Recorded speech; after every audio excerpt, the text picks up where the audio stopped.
Hi there, this is Sue Romanoff from Edison Group. I have the pleasure of speaking with Michael Baker from Arovella. How are you this morning? Doing well. Thanks for having me on the show, Sue. So Arovella's focus appears to have expanded from the legacy Oromis to include some iNKT cell therapies in oncology. Could you give us a background on the evolving strategy? Firstly, let me just point out that Arovella is a biotechnology company, and we are focused on creating what we consider as life-changing therapies to help people live not just longer but healthier lives. And as you rightly pointed out, we've had a strategic shift, and now we're working on an iNKT cell therapy platform, which we think puts Arovella at the leading edge of cancer treatment because it is the forefront of these types of therapies today. And for us to get to this point, when I joined the company, it was important that we looked to find new technologies to bring into the company. And so we've been doing that. We started that immediately, and we looked across the globe at multiple universities and research institutes to find technologies where we saw there was a clear impact in a disease of unmet need. And so for us, one of those disease areas clearly is cancer, due to the high prevalence and the number of people that die from the condition annually. And so we still continue to look for new technologies. And when we do that, we actually look for a number of criteria to be met. One of them is really the pedigree of the university or the research institute, the track record of the inventor, the stage of the development. A really important aspect is actually the data that's been generated and the IP, because that's really, we think, good science underpins good technologies, and that's absolutely paramount. So in short, what we end up doing is looking through a really large amount of technologies until we find what we're happy to continue developing. And that's how we came across the invariant natural killer T cell platform. It's actually been developed at Imperial College London, and so that's consistently ranked as one of the top 10 universities worldwide. And for a range of reasons, we think it's a really exciting platform that can have a huge impact in the cancer treatment space. So again, delighted to have that leading our pipeline, I suppose. And in addition to that, we actually added in another technology that we use the same approach, but this time we licensed it from the MD Anderson Cancer Center, which is based in Houston, the US, and that's often regarded as one of, if not the best cancer center in the world. So that therapy is a monoclonal antibody, and the inventor of that technology, Professor Xingyi, is now based at the Houston Methodist Research Institute, and he was recruited there on a $6 million CPRIT grant. And what he's done more recently is take that technology and amended it so that it can actually be used in a cell therapy format, which is quite exciting, because it means now for both of those therapies, the idea is that we actually use both in the iNKT cell therapy platform. So again, very, very excited to be working with both therapies. And initially we'll be developing each for blood cancers, but also then looking to expand into solid tumors. I mean, there's been notable innovation in oncology, and we want to understand your market positioning and how you're working towards something different from what is currently available. Yeah, absolutely. And I think that's a really great statement. There's been a lot of advances in the oncology space when we think about, what have been the mainstays for treatment in terms of chemo, radiotherapy and surgery, all with some pretty nasty side effects and not really great clearance of the cancers in particular settings. And so really, I think in the last few decades, immuno-oncology has emerged as a really exciting field in the cancer space. And the first probably approved product that really changed the game, I think, was a checkpoint inhibitor called Keytruda, and that's been followed by a number of others. And they've also expanded into multiple different cancer types. But why that's important is I think it's allowing us to understand how important it is to use the human immune system to modulate that human immune system for cancer treatment, rather than use these big sort of carpet bombing approaches like chemo and radiotherapy. And so what we've witnessed probably more recently in the last 5 or 6 years or so is the emergence of approved cell therapy products, and 2 are approved only recently Kymriah and Yescarta, they were the first two.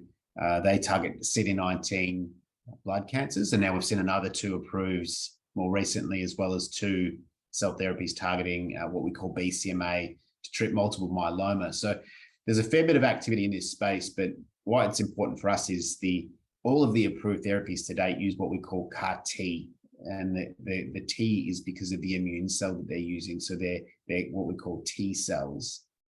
And so let me just talk about how these therapies actually work, because it is important for why we're differentiated. But essentially, a cancer patient will be diagnosed. They'll be eligible to take this type of therapy. It actually relies on taking the patient's blood and then collecting the immune cells from the blood before shipping them all over the world to be genetically reprogrammed. They get shipped back. Eventually, they get reformulated. There's quality control testing, and then they get reinfused back into the patient where they can go and kill the cancer cells.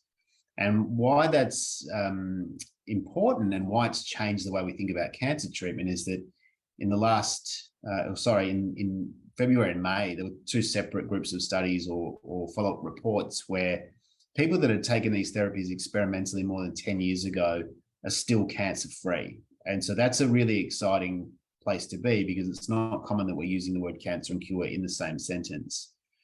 And as I said, what's been challenging in terms of these therapies is not how well they're performing, it's the manufacturing of these drugs. And as I mentioned, you need to make the therapy for every single individual. So it's very complex from a logistics point of view. It's very time consuming.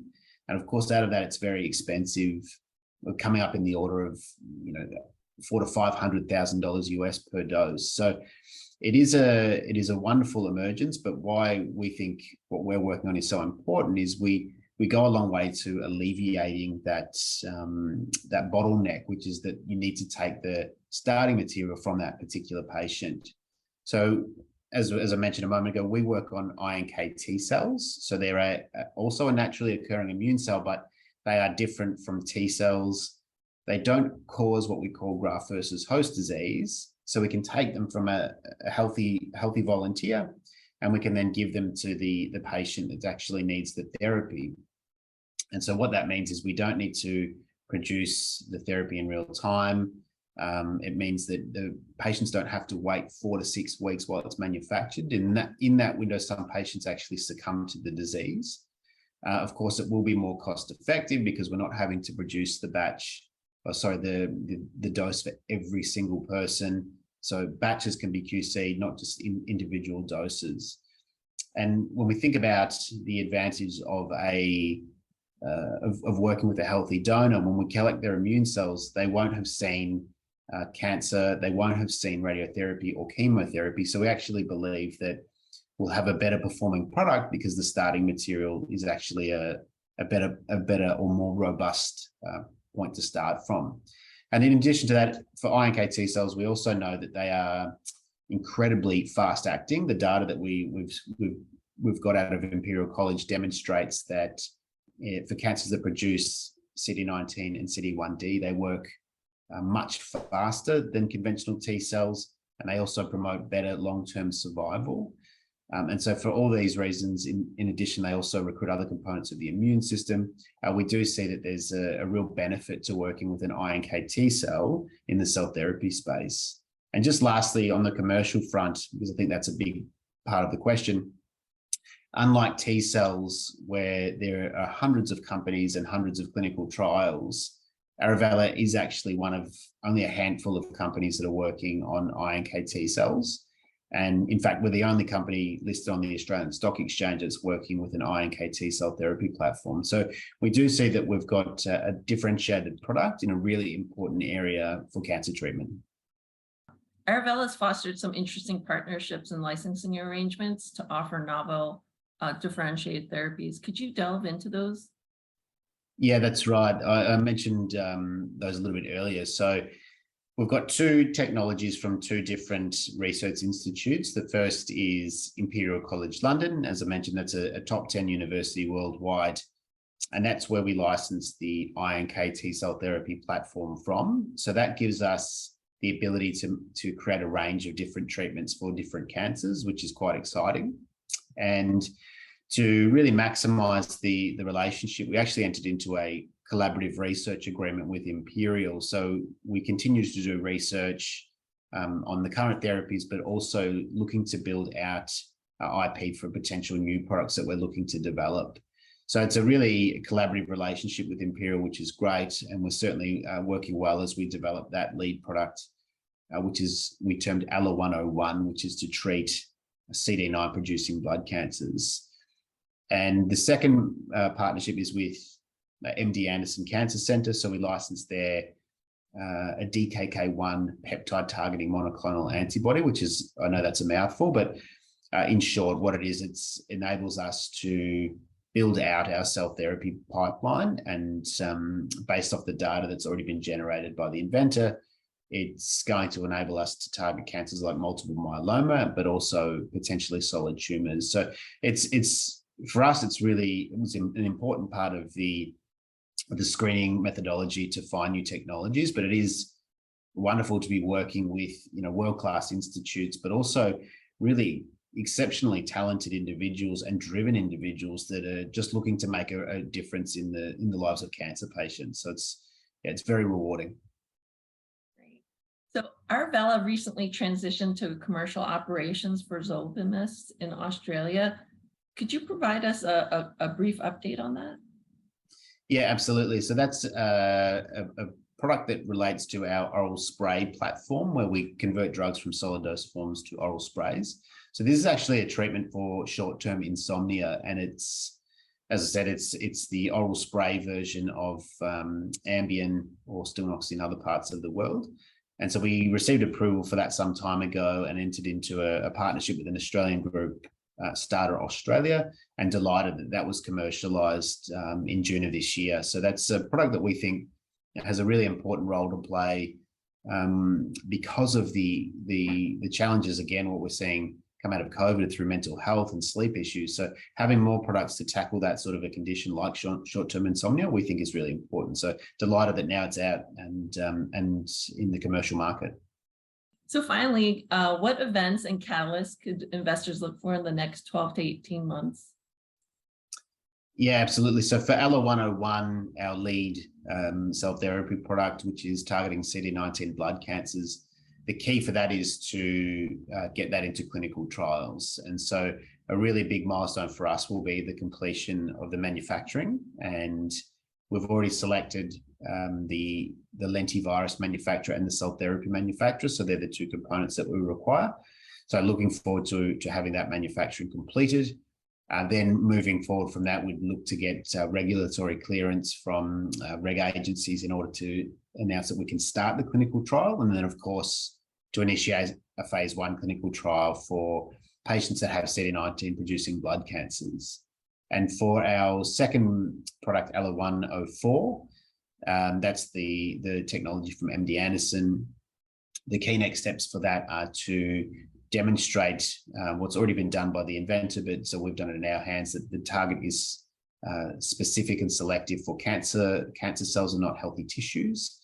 And all the data that's been generated for that product to date has been done in the cell therapy side of things with T cells. So we're really excited to take the technology and combine it with our iNKT cell therapy platform, because for a range of reasons, we are expecting that to be a better performing product. And so we're looking forward to testing that and demonstrating that data and announcing that when we get it. And then once we've got that data, we'd move into the formal manufacturing of that product. And again, before getting reg clearance to start phase 1 clinical trials. Great. Thank you for the update, Michael. That was super helpful. My pleasure, Sue. Thank you very much, and look forward to chatting with you again soon.